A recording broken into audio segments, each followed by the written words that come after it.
Allah, emang gak kenal?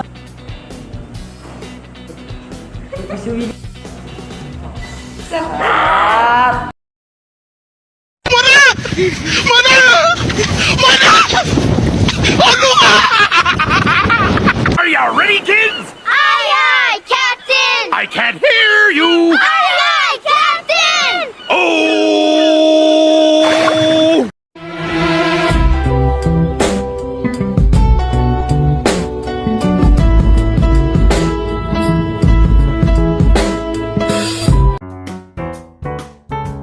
Halo semua, balik lagi bersama aku Lana Dinazen di Polwan, podcast tentang pahlawan. Dish.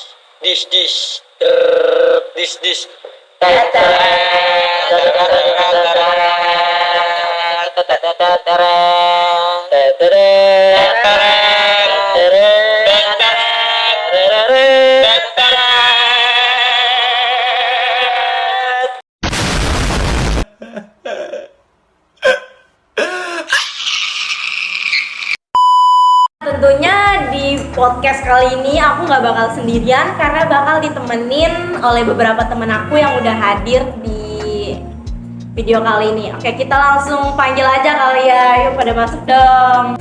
Semuanya apa kabar, Bro? Alhamdulillah baik. Alhamdulillah. Apa kabar? Baik guys.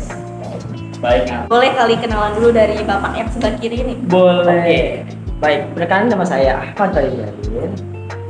Ahmad panggilnya. Ya, jangan dipanggil juga bisa dipanggil Fadil juga. Ya Fadil, Bang Fadil. Ini ada siapa nih? Weh, nama saya tuh Agung Nasution. Biasa dipanggil yaitu Pras aja. Wah, Bang Pras aja. Terus ini setiap Aku ada Firmansyah, dipanggil lah. Firman. Ada ya? Kita bakal bahas hal-hal tentang mengenai pahlawan terutama ya, karena judul podcastnya ini apa? Tadi Polwan. apa tuh? Podcast. Tentang pahlawan. Kita bakal bahas pahlawan-pahlawan di Indonesia ini, dan pada kali ini kita bakal bahas pahlawan yang jarang didengar namanya, terutama pada kalangan muda, anak muda di Indonesia ini pasti bakal kurang familiar juga namanya. Nah, emang kalian tahu siapa aja gak sih pahlawan-pahlawan di Indonesia? Coba dari Bang Fadil dulu deh. Yang saya tahu itu cuma ada kayak Ida Sudirman, Muhammad Yamin, dan Soekarno Hatta. Oke, kalau Bang Pras aja? Kalau saya yang saya tahu cuma kayak Jenderal Sudirman, Muhammad Hatta, Soekarno, dan lainnya. Kalau saya sih ya ada banyak. Ada Jenderal Ahmad Yani, ada Soekarni, ada Subarjo, ada Sultan Hasanuddin, Sultan Syarifuddin, dan lain sebagainya. Nah, itu kan pada pahlawan kali ini yang belum disebutin sama mereka, yaitu ada pahlawan wanita dari Makassar, Sulawesi Selatan. Beliau itu bernama Opu Dayang Saju. Oh, Budaya Saju. Ya, Aku pernah dengar tuh, kisah Budaya Saju. Jadi yang pernah saya baca, yang pernah saya dengar, Budaya Saju itu dia seorang pahlawan atau dari seorang kalangan bangsawan. Jadi Opu Dayang Saju ini dia disebut pahlawan dari bangsawan karena dia silsilah dari ibunya yang nama ibunya itu Opu Daeng Mawelu dan ayahnya itu Muhammad Abdullah. Jadi Opu Dayang Saju ini dia pas masa kecilnya dia diasuh sama pengasuh gitu. Nah, tapi dia juga disekolahin secara formal. Dia nggak tahu kenapa, tapi dia hanya diajarkan tentang ilmu tentang agama kayak semacam agama Islam, tentang Al-Quran, dan tentang kayak semacam ilmu fikih gitu. berarti keluarganya tuh agamis banget. Iya. Oh ya, tadi sempat denger juga nama ibunya juga sama-sama Opu Dayang ya. Karena kan dia emang dari keturunan bangsawan, jadi ikutin marga nama ibunya gitu. Kalau nama kecilnya ada gak sih? Saya pernah baca kayak nama kecilnya tuh Pamaja. Pamaja, berarti baru dikasih gelar jadi Opu Dayang Saju. Iya. Oke. Seperti itu. Walaupun perannya yaitu Opu Dayang Saju. Yang pertama itu ada membentuk cabang PSI. Ya Allah, emang gak kenal. Nah, ada pun juga nih peran-peran Opu Dayang Risaju. Nah, yang pertama itu ada membentuk cabang PSII di Palongo.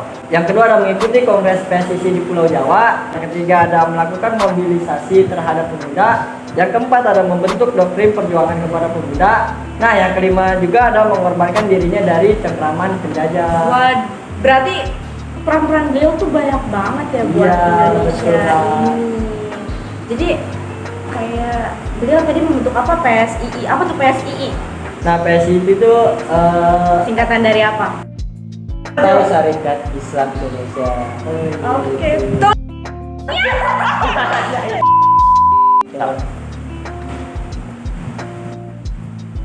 Kira-kira kenapa beliau bisa dikasih gelar pahlawan nasional di Indonesia? Kira-kira perjuangannya apa aja sih? Nah, jadi itu Opu Dayang Risaju ini adalah pejuang wanita yang turut memperjuangkan kemerdekaan Indonesia melalui Partai Syarikat Islam Indonesia atau PSII. Oh, yang tadi disebutkan sama Ya, betul. abang-abang. Dan juga beliau juga adalah sosok yang memimpin ketua PSII pada masa itu juga. Oh, berarti keren banget beliau. Jiwa leadershipnya berarti kayak udah kuat banget, seorang wanita juga menjadi ketua pada masa organisasi saat itu. Iya. Dan setahu aku juga waktu beliau berjuang ini kan lagi zaman-zamannya ditentang pembangunan organisasi ya. Ya. Jadi ia merupakan sosok pemimpin wanita yang disukai rakyat dan juga didengar oleh anggota-anggotanya.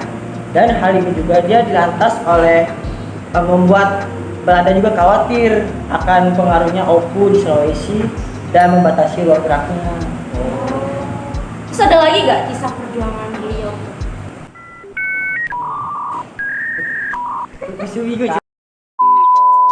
Nah, dan juga dia hal ini beliau membuat Belanda ini khawatir akan pengaruh Opu di tanah Sulawesi. Kenapa tuh? Karena dia membatasi ruang geraknya dan memperlawan lawan Inka. Tentara Belanda Iya. itu ya. Oh ya, yang aku dengar juga beliau sampai ditangkap karena beliau membangun organisasi ini, beliau sampai dipenjara selama 13 bulan. Dan waktu perjuangan melawan Nika ini beliau juga sempat kayak ada yang kayak apa namanya istilahnya dah?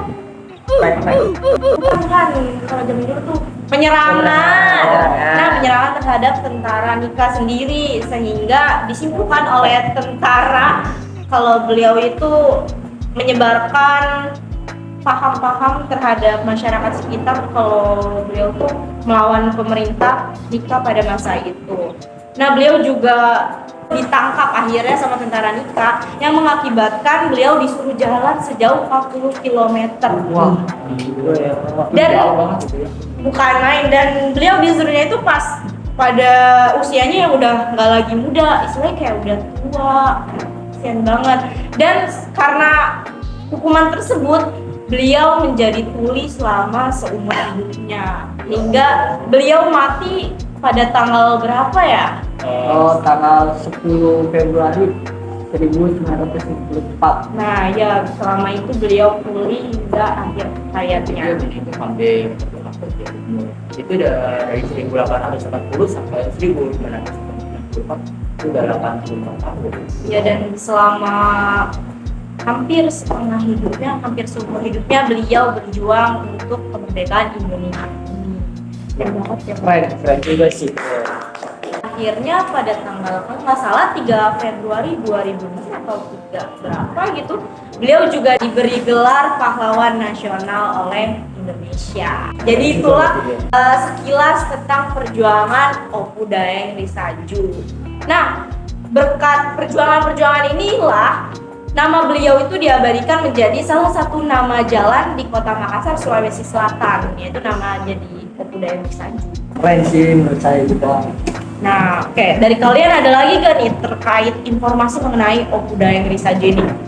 Saya sih ya udah cukup sih informasi dia. Yang pertama awalnya dari suatu kerajaan bangsawan, dia terus melawan tentara Nika, terus dia di penjara hingga akhirnya tuli dan akhirnya meninggal. Itu suatu apa namanya suatu Kayak perjuangan yang paling berat banget gitu. Ya, dan Walaupun patut dia itu itu perempuan loh, kalian bayangkan itu perempuan. Terus juga udah tua ya, udah tua disuruh jalan 40 km ke Tinggalara, itu benar-benar jauh banget. sejauh apa tuh dari Jakarta kemana ya 40 km? Bandung kayaknya. Jauh sih lebih banget itu. Tanggapan kalian mengenai perjuangan Opuda yang Risa Jun ini apa? Dia ngelakuin karena gara-gara dia mendatangi Kongres PSI Jawa Barat ini, akibat beliau menentang kolonial Belanda, tidak juga rela kehilangan marga bangsawannya. Dan juga dia menceraikan suaminya. Kalau dari Mas Pras aja, tanggapannya tuh gimana? Mungkin kalau tanggapan saya ya, dia tuh wanita yang sangat kuat. Walaupun sudah tua, tulang-tulangnya kan nggak mungkin kayak pemuda-pemuda zaman sekarang ya, kayak kuat gitu. Dulu dia kayak jalannya tuh sepi banget itu, lupa. Mungkin kalau dipikirin tuh, Gak bisa dibayangin. iya benar. sih. Jalan loh, jalan. Sampai beli. Aduh, itu kaki apa baja ya kayaknya. Banget. Kalau dari tanggapan aku sendiri sih kayak beliau benar banget, beliau seorang wanita yang hebat, terus juga beliau sempat menjadi pemimpin ketua PSI Partai Syarikat Islam Indonesia, itu udah keren banget. Jiwa leadership seorang wanita itu udah tertanam. Oh ya, beliau juga salah satu wanita pertama yang dipenjarai oleh pemerintahan Belanda, yang seperti tadi dibilang kan sempat penjara 13 bulan. Itu beliau jadi salah satu wanita yang pertama kali dipenjarai oleh pemerintahan Belanda. Dan saya juga punya pesan buat anak-anak muda zaman sekarang, semoga semangat terus ya, semangat nasionalismenya tuh jangan mau kalah sama Ditingkatkan lagi. sama Opuda yang Risa Jun ini.